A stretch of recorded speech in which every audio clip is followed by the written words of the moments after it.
Should Prince Harry have accepted an award named after a US war hero at a glitzy ceremony last night? People begged him not to, but he did it anyway. It's time for tonight's head-to-head. Well, Prince Harry paid tribute to the eternal bond between mother and son as he appeared alongside his wife, Meghan Markle, at the glitzy ESPY Awards, dubbed the Sporting Oscars last night. The Duke accepted the Pat Tillman Award, named after a US war hero, for his Invictus Games work. But Harry's decision to accept the award was shrouded in controversy after more than 76,000 people signed a petition demanding he reverse his decision. Well, speaking last night, Harry paid tribute to Pat Tillman's mother, Mary.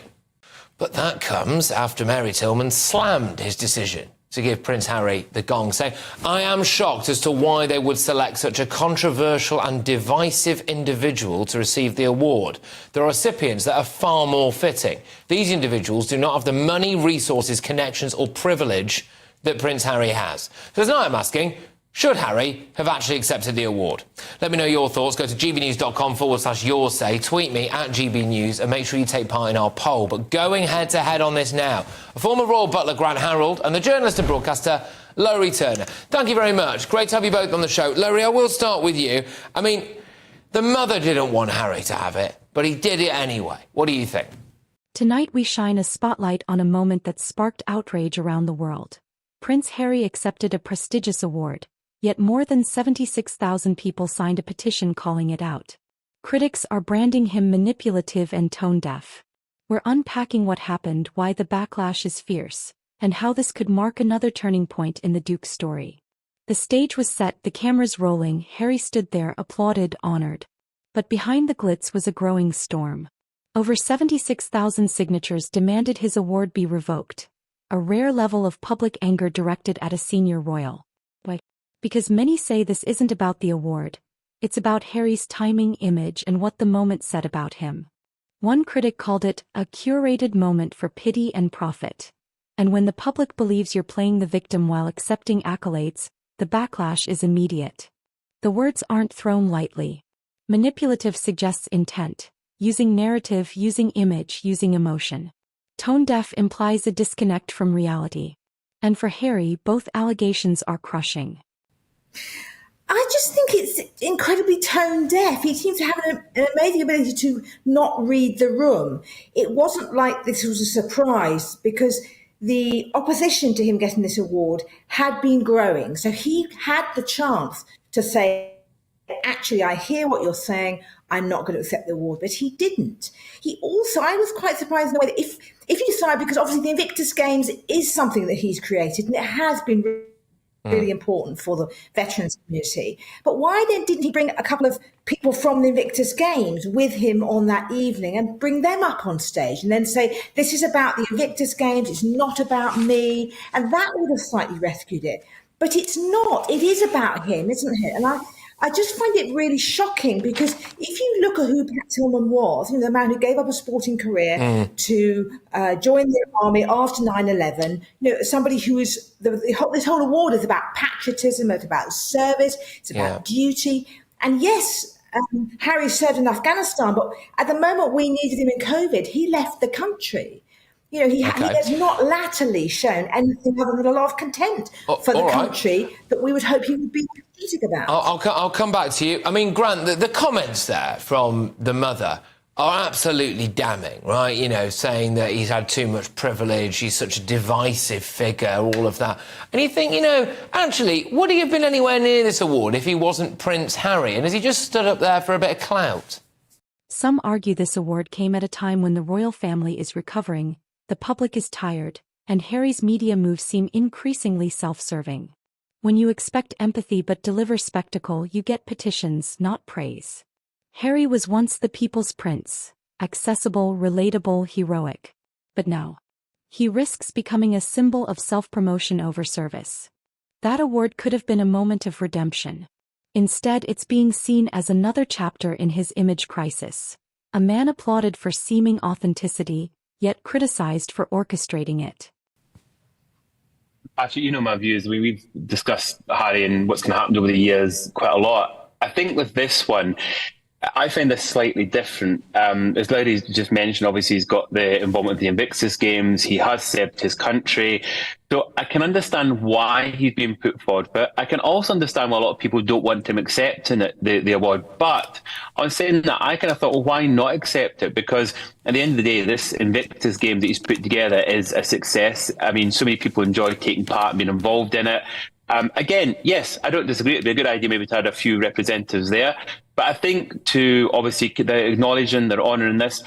Obviously, Pat's mother feels quite strongly about it, quite rightly, and she's voiced that, which equally is quite right. I think that's why Prince Harry's taking a bit of a diplomatic approach. I noticed the way he addressed, obviously, his mother, paid tribute to her.